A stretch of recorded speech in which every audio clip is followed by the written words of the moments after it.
welcome to IPW Insider, the monthly show that keeps you up to date on all IPW news and events. I'm your host and IPW commentator, Mark Franchise. And from the Crucial Squared Circle podcast, chairwoman of IPW's Mental Wellness Task Force, and one half of IPW's award-winning commentary team, I'm Davison Sarai. Davison, the field is set and all participants are prepared for the IPW World Title Tournament coming up at Fate of Eight. Coming to you live from Full Blast in Battle Creek, Michigan on Sunday, July 11th.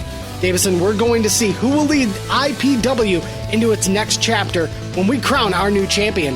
Yes, we will. But first, we had Road to Glory, which happened in Comstock Park, Michigan on Saturday, June 27th. The fans in attendance were treated to a fantastic show, top to bottom, and it all kicked off when the supreme artist of IPW, Keith Cream, took on fan favorite and supposed thriving business owner, the Colonel of Clapping Cheeks, LaDon Sanders. Davison, we've seen the evolution of LaDon Sanders over several months, and we've seen his in-ring game evolve as well. Sanders was able to go tit for tat with the artist throughout the bout, showing off his technical skills before eventually scoring what could be considered an upset victory. Franchise, something tells me we're going to be seeing a lot more of LaDon Sanders as IPW rolls forward. Next up, the fans were exposed to a heaping helping of greatness as hometown success story Derek Wolf came to the ring to share his thoughts and feelings with the IPW faithful. Let's just say that he was still not in a good mood. Not one bit. He continued to tell anyone who would listen about how he's being disrespected and held back by IPW management, once again showing special attention to commentary. Davison, it continues to baffle me why Derek Wolf is so concerned about what I say about him and his matches when I do my best to be fair and impartial. He's made it clear that he is done with being disrespected, and it does appear that he believes your negative commentary is giving fans the wrong idea about him. Regardless, on this night, he once again made a $500 challenge to anyone who was willing to face him, and this time it was recent IPW standout Kyler Coleman who took him up on his offer. Coleman took exception to Wolf interfering in his match with Jamal King back at IPW Forged in Fire, where he felt Wolf cost him the victory. Coleman showed a lot of guts, but he fell victim to Derek Wolf's rage on this night, as Wolf once again scored a victory. You know, we may not see eye to eye on much, but I have to admit that Wolf is advancing into the title tournament with a lot of momentum. Could we be looking at the future champion of IPW? Time will tell. Following his match, Derek Wolf joined commentary for what can only be described as one of the nuttier segments of any IPW show that comes to mind. Jeremiah Goldmain came to the ring with his employee and protege, a non-consenting Terry Van Avery, who was forced to join the Gold Team after losing to Goldmain at Back on Track. I don't think anyone expected what came next, as the proceedings were ended by the swamp monster himself, Brutus Atwell. Davison, Atwell let it be known that he was jealous of Goldmain's wardrobe and that he wanted to join the Gold Team himself. Goldmain was excited about the possibility, as he kicked Van Avery out of the ring to discuss a business arrangement between himself and the Swamper.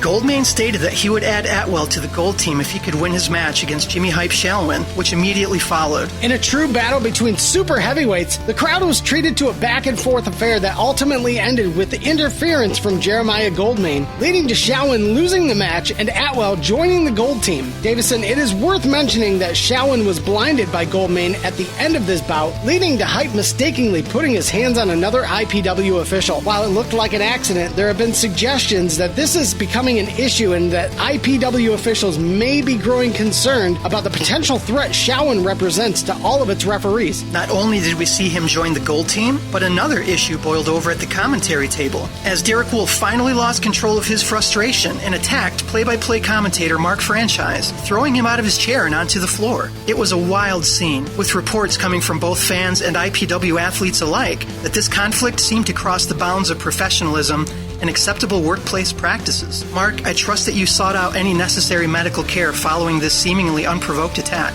Derek Wolf released a video saying it was a harmless accident because of the limited space at the commentary table. But his threat before the push and his reaction after the incident proves that's just not true. I respect Derek Wolf as an athlete. I may not agree with his tactics or attitude, but IPW acquires my services for not only play-by-play, but personality. Personalities clash, but I've never even considered a difference of opinion would result in a physical attack. His assault on me while questioning the actions of Goldmain reflect that his mind may not be in the best place and his anger is definitely misplaced. With the IPW title within his clutches, he needs to, now more than ever, stay focused on what's really important. Not our personal podcast, not management snubbing him on flyers, but becoming IPW's next champion, which he'll have the opportunity of achieving at IPW Fate of Eight. After the unfortunate incident, I was proud to make a huge announcement as IPW will be live in Muskegon on July 24th for War on the Shore for a truly historical event. In a feat that has never been attempted by another independent wrestling company, the USS LST-393,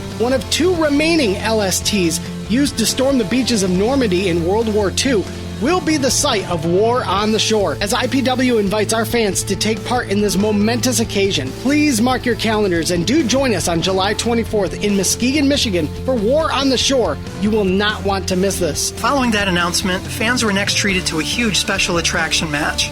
As the Black Diamond of the DTA, Jack Price took on former Ring of Honor, CZW, Wrestling Society X, WWE, and current Impact Wrestling talent, none other than the Zombie Princess and hometown hero himself, Jimmy Jacobs. Fans will recall that we last saw Price double-crossing Josh Raymond back at Forged in Fire, as he dispelled any rumors that there may be a growing gap between himself and other members of the Death Threat Army. There was no longer any doubt about his standing in the DTA, and after his match against Jimmy Jacobs here at Road to Glory, there was also no doubt about who reigned supreme between these two Grand Rapids natives, as Price took home the huge win. Now that he snapped his long-standing losing streak, I'm sure all fans of IPW are excited to see what's next for the Black Diamond. Next up, we saw IPW newcomer and emerging standout, Solo, take on another member of the DTA, the always cunning and dangerous Adam effing Wick. Franchise, we've seen Solo look ultra impressive at Back on Track and at Forged in Fire, and in my eyes, he looked as impressive as we've ever seen him here at Road to Glory. Absolutely. This match truly showcased the full offensive potential of both Adam Wick and Solo, but eventually experience was the determining factor as Adam effing Wick was able to keep his winning ways alive on his way to taking the big victory. Wick may have won this match, but he definitely knew he'd been in a fight after this one. He had the bruises to prove it, but ultimately it would be Solo taking a majority of the bruising, as the proceedings were once again interrupted by the seemingly unstoppable cacophony of terror, the deranged Ray Torres. Franchise, nobody seems to know what is motivating the string of seemingly unrelated attacks, but tonight Solo was the unfortunate recipient of Ray Torres and his bottomless reserves of violence. Thoughts and prayers go out to Solo and his family at this time. Indeed, we're all hoping for a speedy recovery for Solo. Next, and somewhat unfortunately, we saw Jeremiah Goldman for the second time in one show, this time being accompanied by Terry Van Avery and Brutus Swamp and Atwell as he prepared to face someone else who we'd seen previously, the Colonel of Clappin' Cheeks,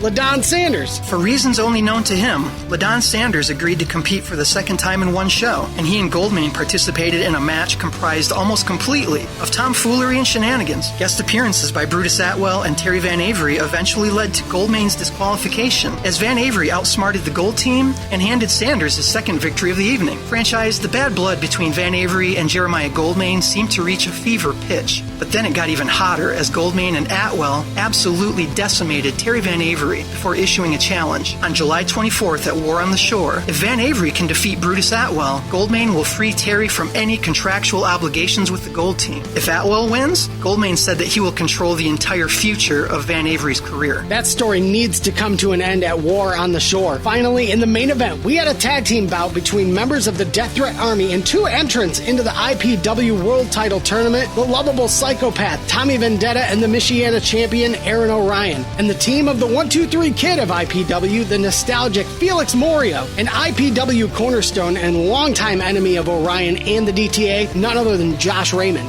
All four men came into this match with something to prove, and perhaps none more than Josh Raymond, who, as we mentioned earlier, was attacked by Jack Price and other members of the DTA back at Forged in Fire. Raymond had a visible chip on his shoulder, and it was obvious in his wrestling on this night, as he and Morio were able to handle the DTA and then some. At various points in the match, it appeared that either team could take the victory, but fans in attendance were finally treated to what could possibly be considered the biggest upset in IPW history. Absolutely, Davison. Nobody could have predicted the outcome of this bout, as not only did Josh Raymond and Felix Morio win the match, but Mr. 1-2-3 Kid himself, Felix Morio, scored the pinfall over the seemingly indestructible Michiana champion Aaron Orion. As the shock set in for Orion and Vendetta, it appeared as though a fan was trying to join in on the action. The mystery man was quickly revealed to be none other than the governor of greatness himself, Derek Wolf. As we've seen him do at recent IPW events, Wolf brought an iPad to the ring with him, and this time he used it to make an indelible impression on the face of Josh Raymond. Whether Wolf was trying to plant seeds of doubt in the mind of Raymond Raymond, or whether he was simply trying to spread chaos for his own benefit, one thing was for certain: Josh Raymond was not happy.